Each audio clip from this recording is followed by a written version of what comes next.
Make sure you have the file Chapter 3 RoadDeform04.max open. If you do not have it already open, it can be found in the Chapter 3 folder inside the Scenes directory.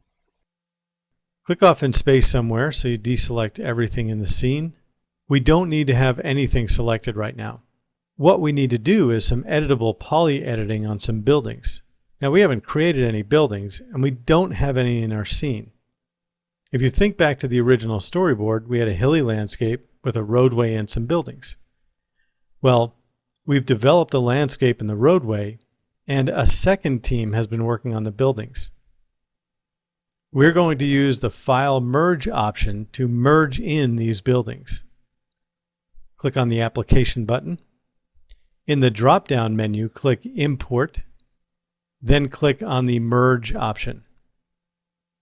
In the Chapter 3 Datasets directory, we see a file called Chapter 3 Buildings.max. You can either double-click on it or select it and click the Open button. Instead of opening the file, it gives us a new dialog with a list of all the objects in the scene that we can merge. In this file, there are 11 buildings and 1 chimney. However, we've decided that we don't need the chimney, and we can always merge it later if we change our minds.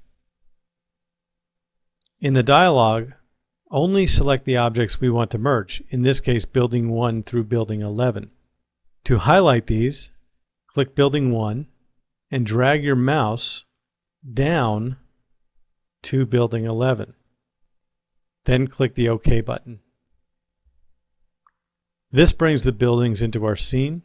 They're already in the proper location because the second team knew what our landscape was going to look like. All the objects are automatically selected when they're imported. This is an opportune time to create a name selection set for the buildings. In the main toolbar, click in the Name Selection Set Type In area and type in Buildings. Then press Enter. We've now made a name selection set not of polygons, but of objects in our scene. This will make it easier to select the buildings if we need to manipulate them later. We're only going to work on one building for right now. We're going to put a window in that building. So we're going to select the building first. The way we'll do that is use the Select by Name tool from the main toolbar. In the main toolbar, click Select by Name. That brings up a dialog with all the objects in our scene. Go ahead and click on Building 3 and click OK. That will just select Building 3 in our scene. In order to work better on this building, we'll use a tool called Isolate Selection. We're going to use the keyboard shortcut. It's found in the Tools menu. You can see Isolate Selection. Notice to the right of it there's a keyboard shortcut, Alt-Q. Press Alt-Q on the keyboard.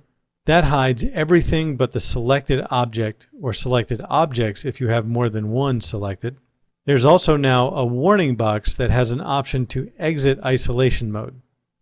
So when we're finished working with this, we can just click that button to exit isolation mode. This makes it much easier to work on individual objects in a complex scene. Now we're going to do a little bit of editing on this building.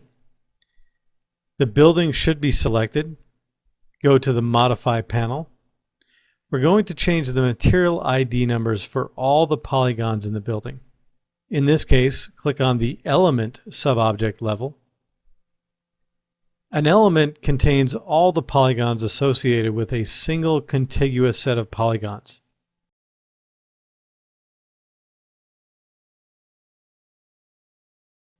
We navigate to the Polygon Material ID rollout. We see that there's no number next to the set ID parameter. That's because this object was originally created from a box, and a box automatically has 6 material IDs assigned to it.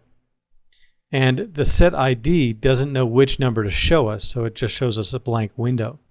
Click in the Type In and type in 1. Then press Enter to accept the value. This will set all the polygons to a material ID of 1. As always, exit the subobject level by clicking on the word Editable Poly.